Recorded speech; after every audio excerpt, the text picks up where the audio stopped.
नमस्कार, मैं अपूर्वा। आप देख रहे हैं यूथ इंडिया। आइए नजर डालते हैं आज के कुछ खास खबर की ओर।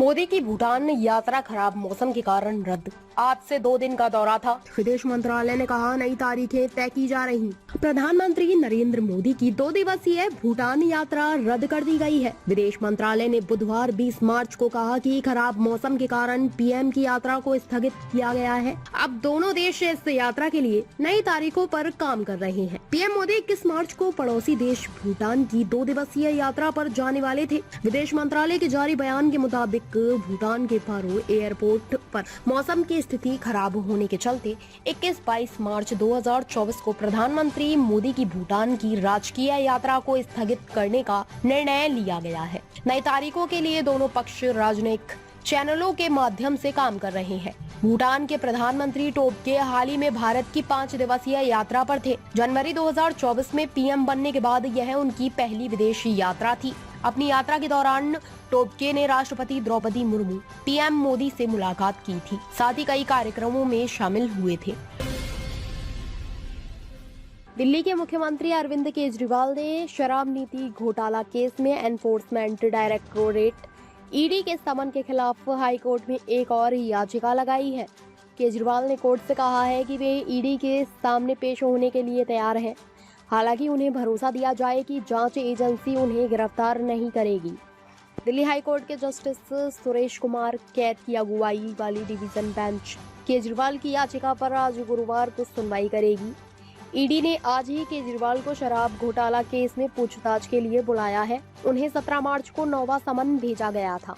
केजरीवाल 19 मार्च को समन के खिलाफ हाई कोर्ट में पहुंचे थे। उनकी याचिका पर 20 मार्च को सुनवाई हुई थी। कोर्ट ने बार बार समन भेजने को लेकर ईडी को तलब किया है। जांच एजेंसी को अपना पक्ष रखने के लिए 2 हफ्ते का समय दिया गया है। शराब नीति केस में केजरीवाल को इस साल 27 फरवरी, 26 फरवरी, 22 फरवरी, 2 फरवरी, 17 जनवरी, 3 जनवरी और 2023 में 21 दिसंबर और 2 नवंबर को समन भेजा गया था।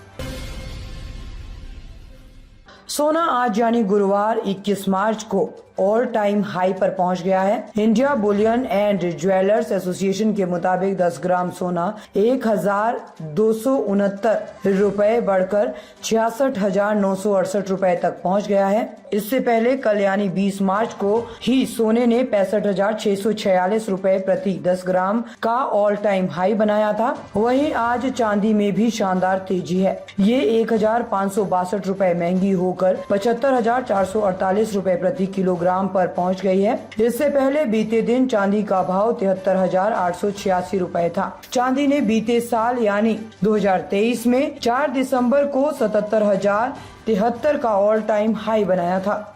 मार्च में अब तक सोने चांदी के दामों में शानदार तेजी देखने को मिली है। महीने की शुरुआत यानी 1 मार्च को सोना 62,592 रुपए प्रति 10 ग्राम पर था, जो 20 मार्च को 66,968 रुपए पर पहुंच गया है।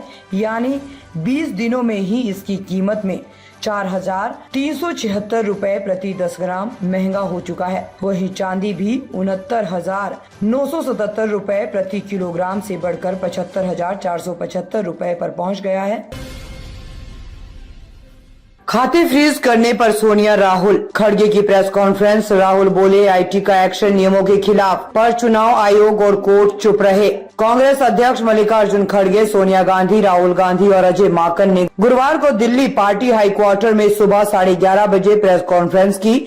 49 मिनट तक चले प्रेस कॉन्फ्रेंस में 3 नेताओं ने लोकसभा चुनाव से पहले कांग्रेस के बैंक खाते फ्रीज करने का मुद्दा उठाया। तीनों नेताओं ने कहा कि हमारे खाते फ्रीज करवाकर फ्री फेयर इलेक्शन की बात कैसे हो सकती है। खड़गे ने कहा कि लोकसभा चुनाव की घोषणा हो चुकी है। लोकतंत्र के लिए ये जरूरी है कि चुनाव निष्पक्ष तरीके से करवाए जाए और सभी राजनीतिक दलों को समान अवसर मिले। ईडी, आईटी और अन्य स्वतंत्र संस्थाओं पर किसी का नियंत्रण नहीं होना चाहिए। पिछले कुछ दिनों में चुनावी बॉन्ड को लेकर जो तथ्य सामने आए हैं, उससे देश की छवि को ठेस पहुंची है। कांग्रेस पार्टी के बैंक अकाउंट फ्रीज कर दिए गए हैं।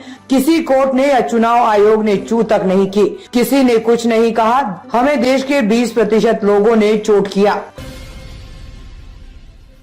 बदायूं डबल मर्डर का दूसरा आरोपी जावेद बरेली से गिरफ्तार। ऑटो में बैठकर वीडियो बनाया, कहा भाई ने हत्या की, मैं निर्दोष। बदायूं डबल मर्डर केस में 2 दिनों से फरार चल रहे आरोपी जावेद को पुलिस ने बरेली से अरेस्ट कर लिया है। वह बरेली से पीलीभीत के रास्ते नेपाल भागने की फिराक में था। उसका एक वीडियो भी सामने आया है। इसमें वो कह रहा है, मैं सरेंडर करने बरेली आया हूँ, मेरा हत्याकांड से कोई लेना देना नहीं है, जो किया है वो मेरे भाई ने किया है। पुलिस ने उस पर 25,000 रुपए का इनाम घोषित किया था। जावेद और उसके भाई साजिद ने 19 मार्च की शाम बदायूं की बाबा कॉलोनी में 2 सगे भाइयों की जानवर काटने वाले चाकू से गला काट कर हत्या कर दी गई थी। बच्चों की उम्र 13 और 6 साल थी। वारदात से गुस्साई भीड़ ने जमकर हंगामा किया था। आरोपियों की बाइक पर दुकान में तोड़फोड़ की थी। वारदात के 3 घंटे बाद पुलिस ने आरोपी साजिद को एनकाउंटर में ढेर कर दिया। ताज़ा खबरों से जुड़े रहने के लिए हमारे चैनल को सब्सक्राइब करें और बेल आइकन को दबाना ना भूलें,